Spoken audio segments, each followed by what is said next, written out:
Rock and Roll Jesus, there's a lot of things, like we can talk about the music in Revolution, we'll talk about the thing in your relationship in a second, but Rock and Roll Jesus is a very interesting title for a record, because later on in the album you refer to yourself as such. Yeah. Are you talking about yourself or somebody else? There's a whole lot of things that come to it, that come to light when I decided on the name. One was just trying to create a rock and roll revival of just great blues music, trying to fill that void of being stepping up to the level of being a great American singer and songwriter and performer. And kind of get off the topic of, hey, I'm just Kid Rock, I like to party, and I'm a cowboy, woo, the whole thing. It's a time, too, when I think a lot of people, especially that middle voice, is not being heard in our countries, because there's so many far-left weirdos and far-right weirdos that are just pushing and pulling and tugging at each other, and all the political correctness. I think people are just kind of fed up with it. Like, can't we just find some common ground in the middle and actually get some things done and just chill out and be cool about some things? And also, I don't think whenever you throw Jesus' name out there that it's necessarily a bad thing. I think in this day and age, especially with a lot of things going on in organized religion and whatnot, that I think it's only a good thing. And the bottom line is doing this music has allowed me, no matter what people think I've done is right or wrong, it's allowed me a lot of opportunities to help out a lot of other people. How so? Charity work. Yeah. Man, you went to Iraq twice, right? Mm-hmm. And well, after your recent split up, you went there for Christmas. Yeah, I spent Christmas there last year. And I wonder, because you had been there like early on, and then you went back several years later. Yeah. What was that experience like? Night and day. Really? First time we went big USO tour, it was kind of like, we won the war, woo! Mission accomplished, right? Hooray! And then the second time I went, it was completely different tone. Obviously, things are a mess there. My heart was still thinking at the time, I was just coming out of a divorce, and I was starting to see devil horns form, and I could have gone a lot of different ways, and I thought it was a really important time to just step up and do something positive. Also show my son that, to try to be as unselfish as you can at Christmas, to say we've been so fortunate and blessed that I'm going to spend Christmas away from you, no presents. I'm going to go spend it with these guys who are away from their families, these guys and girls, and just really, I think it was just a win-win for everybody. It was good for my heart. It was great to be over there with those guys at a time when nobody was really going anymore. I mean, I had it said to me over there by a higher-ranking official who made a lot of sense to me. He goes, at the end of the day, because I said, what do you think about the war? He said, at the end of the day, we don't create diplomacy, we execute it. And I think that's so important to remember, that those guys don't really have a say in it. They just do what they're told. Certainly. And I think that, it's an interesting position for you to be in, because you actually spend, as outspoken as you are, you do not wade into politics very often.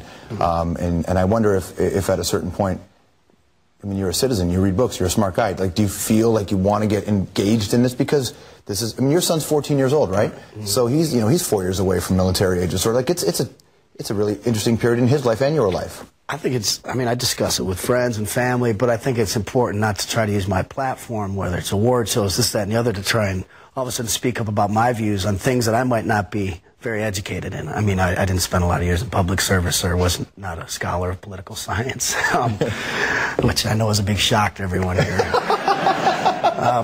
So I just think it's important, that sometimes when I see those pulpits of people in Hollywood, jump up on this platform, which is for entertainment, to speak out and say this, that, and the other. I think you got to be very careful when you dive into those, waters. Certainly. Well, think about award shows, man. You could either use that platform to talk about politics, or you could use it to punch out Tommy Lee. Right?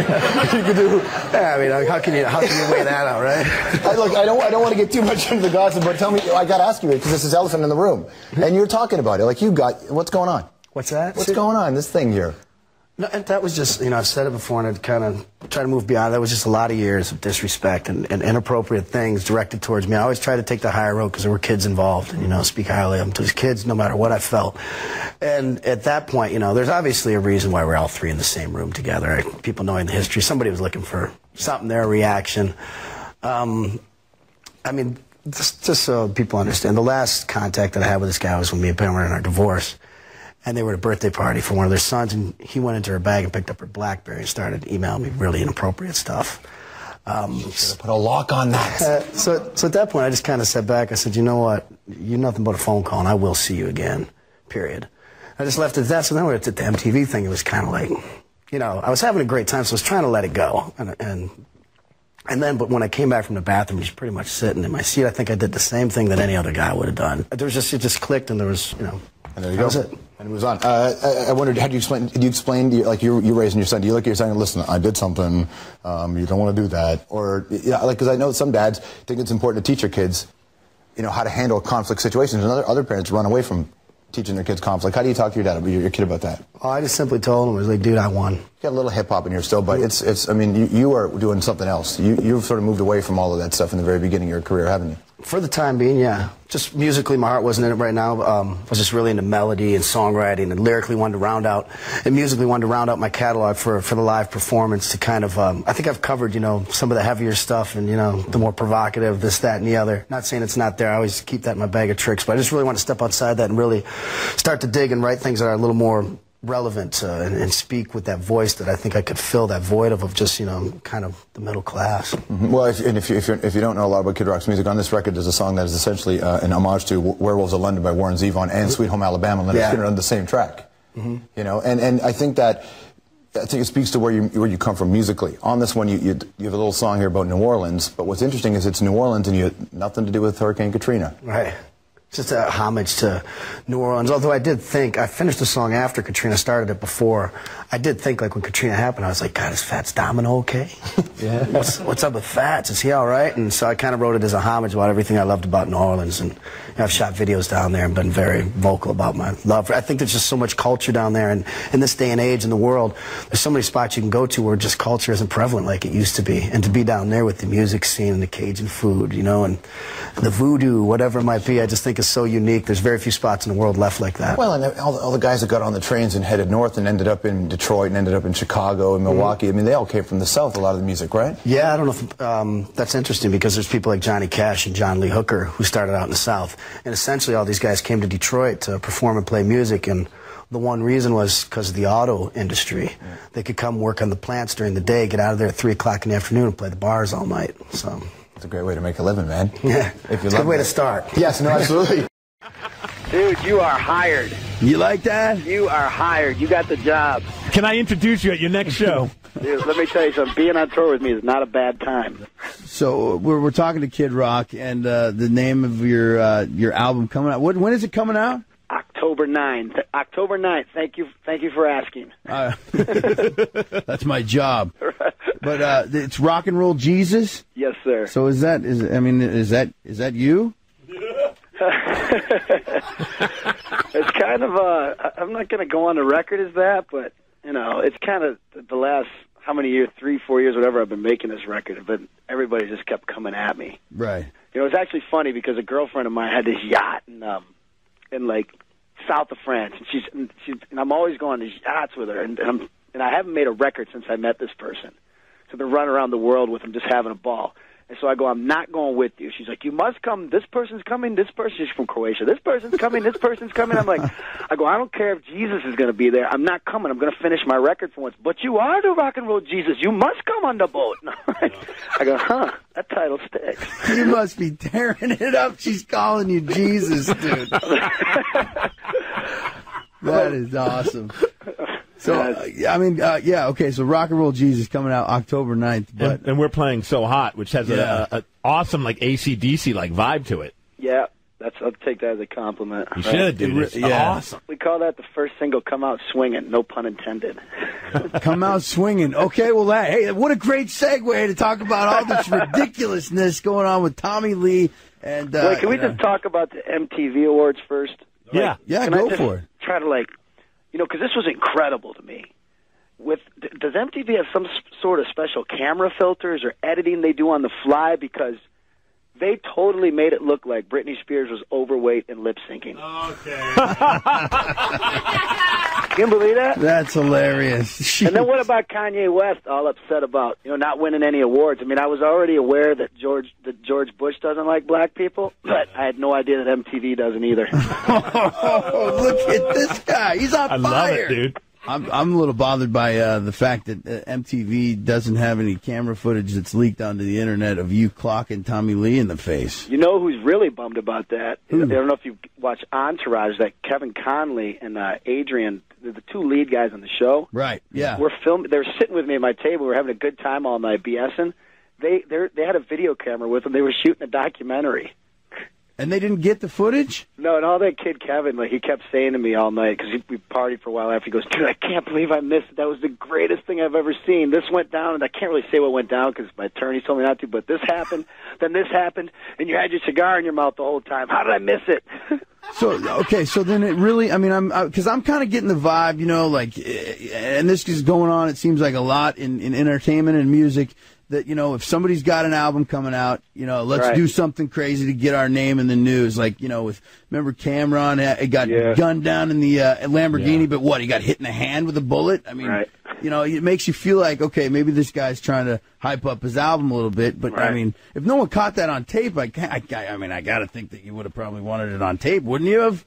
Well, I don't like to get sued. Honestly, I honestly didn't want any part of it. I mean, the last thing I want to do is to keep having my name associated with, you know, Pam and with him. Gosh, I mean, that's honest. I mean, I'm not going to lie to you and say that afterwards somebody's like, God, could that have been better timing? Right. You know, with the record coming out, because I've been told that plenty of times. Sure. Well, yeah, but I mean, you know, on my son, and if God is my witness, that's not. I've never done that, and I'm not going to start now. I've actually made the best record I've ever made. So we're, you know, and I hope that now I'm actually scared that this overshadows it, because it's just, you know, I know how it looks to most people. Is, you know, it looks retarded. We look like complete idiots. You know, it's like, whatever. What are you going to do? No, you just look like dudes that are, you know, I mean, honestly, from the surface, because, I mean, we don't know. It just looks like you guys are having a fight over Pam. That's the farthest thing from it. So I know your attorney said you can't say anything, but is there anything you can... I can tell you what led up to it. Okay. All right, it's been 5 or 6 years of complete and utter disrespect. It had zero to do with Pamela. I mean, the best thing I ever did was divorce her. I mean, I was in love with her. I went through it, and thank God I went through it. And the best thing I ever did for myself and my son, more importantly, was get out of that relationship. And now, in hindsight, I can see that, and I just try to stay out of that whole world now. How often did any of your buddies come up to you after that and be like, dude, I didn't want to say anything, but, man, I'm so glad that you're now done with her? Because that happens a lot. I mean, mom, dad, sisters, best friends, school teachers, I mean, you name it. Wow. I mean, people that were close to her came up to me and told me that. It was, you know, it was like, God, I go, wow, you are an idiot. They're talking about myself. But here was the last scenario, is when we were going through our divorce, they were at a birthday party for one of their kids. Tommy grabbed her BlackBerry while she wasn't looking, went in her purse, and started emailing me some of the most horrendous things I had ever heard, very disrespectful things. Really? On her BlackBerry to me at a time when it was very, you know, it's tough to go through a divorce no matter who you are. Absolutely. I don't care what it is. It's not a fun thing. I know I might sound like, you know, a bitch, but whatever. I'm not going to, you know, it sucked. But got through, but he's emailed me his stuff, and I mean, I'm like, wow. And I mean, I'm not a talker. I just emailed him back and said, I will see you one day, period. Wow. And when I came back from the bathroom at those awards, and he was sitting right next to my seat at my table, that's it. I go, that's enough. So you weren't joking around? Not playing. That's it, right and there. I gave him the opportunity. What do you mean? I gave him the opportunity to stand up like a man. And he did do not. It. And if you watch the tape, he doesn't start running his mouth until the security guards grab his arms. Oh, yeah, it's always a good move to have. Oh, right. Yeah. And then, of course, he's out there, he's issuing statements left and right, calling you Kid Pebble, and, you know, I mean... Well, he's doing what he does best, talk. Yeah. You know, it's funny That's what he's always done best. I talk. I don't talk, you know. What happened, you know, and here's the main thing about it. Can I just say this before we really get into this? Because I think one key component for myself and for this loser is being left out. You know, he wants to apologize to everybody. I just read on the Internet. Right. You know, someone brought it to my attention, apologized to Alicia Keys and MTV. I'm not apologizing to anybody because whoever put us all in the room, whatever, they got what they wanted. And this has been a long time coming. I wasn't out to disrespect anybody, but I did what any man would have done. But more importantly, there's kids involved. I have a 14-year-old son who just started 9th grade. He has 2 beautiful kids. And when our antics go down, they're the ones that have to reap the repercussions. We think it's all fun and games. I'll try to sell my record off it. He'll try to get some press or whatever he's trying to do. I don't know. But our kids are the ones that have to go to school, and kids can be very mean and have to bug them all day and answer them about it. Yeah, so, no doubt about it. If there's anybody to apologize to or to say, you know, let's be bigger, it's the kids. And that's the bottom line. That's all I'm thinking about. Well, I mean, you sound like a good dude, man. You know, I mean, as crazy and as whacked as people think you might be, man, you sound like a good dude who's, you know, really growing up in life and really, you know, kind of like... Absolutely. Yeah, I mean, you sound like a good dad. And when the kids are the most important thing, go out and buy the damn album, huh?